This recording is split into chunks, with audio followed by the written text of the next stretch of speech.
Hey everybody, Marisa here with the Crypto Cocktail Hour news wrap-up and shitcoin of the week. So what do we got going on in the crypto market as a whole this week? Not a whole lot of noise. It's been pretty flat. There's been, some rebounds here for Litecoin, some fluctuations at percent or 2 or 5.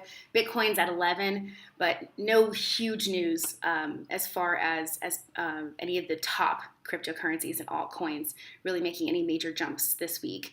We're still seeing the stabilization. There's been talks about Bitcoin going to 12,000, just to make some headlines. But the crypto market as a whole is pretty stable, at least for the top 20 coins. So that's good news, I think.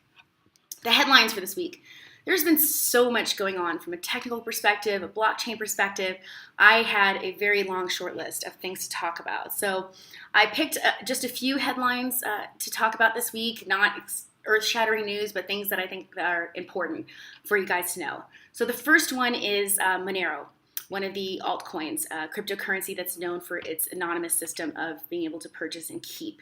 They're going to have a fork next week, and it's going to be Monero and Monero V. Why am I talking about the Monero fork? I think I should talk about forks in general. Forks always make headlines. Why do they make headlines, and what the heck are they? So a fork in a cryptocurrency, for those of you that don't know, is something that means they are changing the protocol, the blockchain protocol that's underlying the cryptocurrency, which means the rules or the program situation. So if the community behind that cryptocurrency, the organization, the miners, decide that they want to add or change something, basically every single one of those miners have to add that to their protocol, and they have to choose that, and some don't. So we've seen other forks, Bitcoin, Bitcoin Cash, Ethereum, Ethereum Classic, the one with Litecoin, where you have some miners that keep the original set of rules and don't upgrade to the new set of rules. So when you hear about a fork, first question should be, what are they changing? What's different? What's the new currency? Why are they changing? Are these people not agreeing with the new change? What's the split? Is it 50-50? Is it just 20%? All of that matters. So in this case for Monero, Monero V is creating a limited supply of the cryptocurrency. Monero itself has an unlimited supply. So depending on your opinion on that, that could be a good thing. And they're also solving some scaling issues. What do I mean by scaling? Scaling means how many transactions can be had without taking forever. So we know that's a problem with Bitcoin and a lot of the other cryptocurrencies, scaling, trying to be able to have more transactions without them being expensive, without them taking a long time. So Monero V is trying to solve those things. What happens in a fork? So if you hold any Monero or any other situation with a fork, you've got 10 Moneros, they create a fork. What you're going to have is 10 Moneros and 10 Monero Vs and the equivalent value. So it's basically like a stock split. They do what they call an airdrop, usually to your wallet, to the wallet that's already existing, or a new wallet, depending on the system that they have. They give you an airdrop. What should you do in case of a fork? Well, a fork typically creates a lot of price volatility. A lot of speculators come in there and they know the price is going to go up or it's really going to go down. They might short it, they might this. So speculators are watching it very closely to try to time the market and see when to sell. This happened with Bitcoin Cash a while ago as well. And Bitcoin Cash was expected to be on par with Bitcoin, and it ended up being valued much less, like hundreds of dollars. And that hurt a lot of the speculators. So what should you actually do? Probably nothing. At least for a little bit. Don't try to look at that same day like, should I sell today? Should I sell tomorrow? Should I sell this week? The same thing with Bitcoin Cash, for example, was worth barely nothing, and then over $1,000. A lot of people made killing months and months later from Bitcoin Cash. So don't get nervous. Don't think you have to do something right away. Sit on it and see what happens. Hold the fork if you're in that. So that's what's up with forks. Monero is actually one of the ones that are doing pretty good for the last month. It went up for about 20%, which is great. And their upcoming fork is next week. So if that happens and you see another coin in your wallet, that's why. Next is a headline from Goldman Sachs. We've heard a lot of financial executives making comments about cryptocurrency. I talked about Bank of America last week, and this one is about the bubble getting ready to burst. And an exec at Goldman Sachs said, well, when the bubble bursts, it's going to affect 1% of global GDP. Gross domestic product, which is essentially a measure of the economy, how big the whole world economy is all smushed together. So it's going to hurt 1% of that. That's what she says. It will hurt. Well, who's it going to hurt? Each crisis that we've seen in the last 20 years, whether it was the dot-com or the 2008, affected different regions of the world, affected different industries, and we're really not sure. It sounds like it's going to hurt the banking industry, actually. The other place it might hurt is with the ICOs, and I keep mentioning it over and over. There's not regulation. There's no set practice for giving investors return on investment. So when people stop investing in ICOs because they're the last one holding the token in the pyramid scheme, that's a bubble breaking. That's going to hurt. Billions have been invested in the thousands of ICOs that have been created in the last year, so that may hurt. So you're going to continue to see these headlines of people foreshadowing or prophesizing the cryptocurrency bubble. So when they talk about bubble, I don't see it being the entire cryptocurrency thing. Cryptocurrency is not going to go away, but some springs may pop, and it's probably going to be in the ICO area. The next headline that I want to talking about ICOs as well, is it says top 5 cryptocurrencies that will make you a millionaire. Always be skeptical of anything that says millionaire or billionaire. This is from Crypto Coin News. They generally have pretty decent articles. But anything that says buy these coins, what is that? That's hype. That's hype for 5 coins. So everyone that reads crypto news, go out and buy these coins. What's that going to do to the price? That's going to be everybody buying coins, driving up that price for that product. So again, the ICO model, the initial coin offering model, is crowdfunding. These are projects or startups trying to get funded to do something. So they want that money. So it's crowdfunding at best, or it's just a donation. Again, a lot of these coins aren't utility coins. They don't talk about how to give returns to investors or dividends or any way. It's basically they're relying on speculation after the fact. Nor do they have earnings calls where it's actually the board of that ICO or whoever's in charge of it. It's their responsibility to make sure that the coin still has value, or like the stock market, that stock still has value, and giving forecasts and talking about how they're going to do that. This is not the stock market.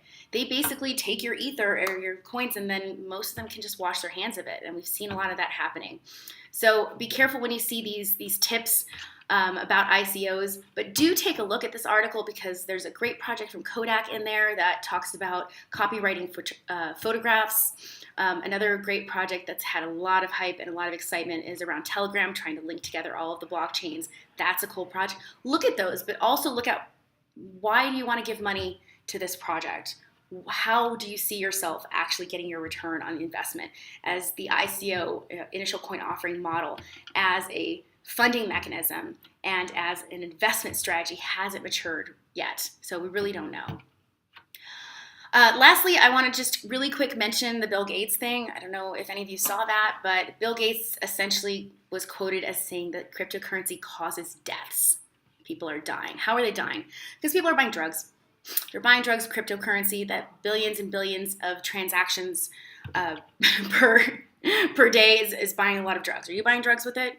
Hope you're holding. I'm not buying drugs. Am I buying? No, I'm not buying drugs with cryptocurrency. We're all holding it right now. This is why people are holding it and not using it to spend. So I think that is just a bunch of bunk. But in society as a whole, and these people are new to cryptocurrency, we're all looking for an authority to legitimize this. What authority? Well, in the US, we respect money hoarders or billionaire entrepreneurs. We respect these people and want these people to validate that this is a thing.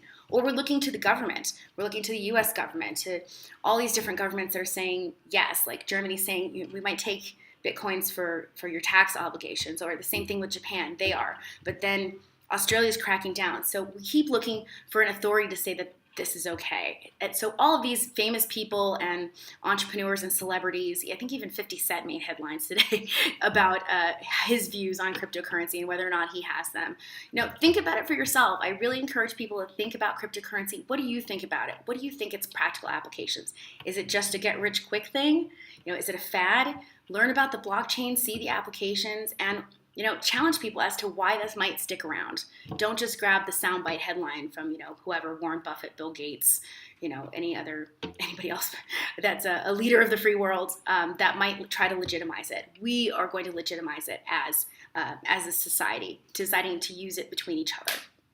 So that's the news wrap up. Just a few headlines, some food for thought, nothing really dramatic. And now to this week's shitcoin. This week's shitcoin is the Petro token. That is Venezuela's state sovereign government cryptocurrency, as they're calling it. So yeah, I'm calling the Venezuela cryptocurrency this week's shitcoin. I gotta say it. Why? Why is this a shitcoin? There's a lot of things that make me uncomfortable about it. So they did a pre-sale and raised about $3 billion in US dollar value. $3 billion. Nobody's received their tokens yet. They're calling it a petro-backed coin. So what does that mean? It's a little bit ambiguous. Are they pegging it to the value of oil? Are they pegging it to their supply of oil? I've seen some conflicting information. Some of it's in Spanish. I don't speak Spanish. That's also a little sketchy. They should have a lot of it in English, and it's very hard to find. It's also an unstable government, and it has been for a long time, an unstable economy. They have a worthless currency. And no one has their tokens yet. So what I'm seeing is a desperate government looking at the hype behind ICOs and wanting to tap into that. So what are they doing with these coins? If you look at the purpose, or at least the listed purpose, is they're going to invest in Venezuela and they're going to fix their economy. So that sounds a lot like a donation as well. So why are we buying Venezuelan coins to help them with their debt and perk up their currency? A. B. Why would we want to do that? How invested are they in the growth of the coin? It's currently about $60 US, I believe. I don't know that they really care that it appreciates in value for the people that invested in the Venezuelan coin. So we've got a country that hasn't been good at governing, hasn't been good at economy, and we're going to give them some more money and allow them to have a cryptocurrency for investment. It would kind of be like an entrepreneur that was really bad at business and didn't pay their debts and decided to issue a coin so that they could pay some of their debts. What's an example of that? Oh, Trump, who's had a lot of failed businesses, and he decided to make Trump coin, or Eric decided to make Trump coin, one of them, because, the other Trump's so busy. But he decided to make Trump. Would you buy it? So he could pay off some of the debts from all of his other failings, and then what? What kind of promise for appreciation or return on investment? Those are most of the red flags. Another huge red flag is this is a sovereign nation that has responsibility to its citizens and its people. You all know that I'm a cryptocurrency and blockchain enthusiast. I know that it has promises for the world and to make it a better place, all of those things. But as a government, you really have a responsibility to do what's best for your people. And with cryptocurrency being a very immature market, I mean, let's be honest, we don't know how this ICO thing is going to work. People are not sure if it's money or how we're going to use it in the future, or are we just going to buy it so we can make more fiat money? We're still deciding that. It's still very early stages. So for a government to get in now and issue a cryptocurrency and try to back their economy behind it, it just sounds ludicrous. It just sounds silly. So that's our shitcoin of the week. I'm calling the Venezuelan coin the shitcoin. I'm not sure if anybody bought any. If you've got comments about that coin, I'd love to hear them. Feel free to do that. I am on my way to cocktail hour, so I do not have a fancy cocktail again this week. But for Janice, I'm going to cheers to you. A little bit of tequila here, and off to join some other entrepreneurs and talk about cryptocurrency again, because that's what I end up always talking about at cocktail hours, whether it's Friday or not. So have a great week. Cheers.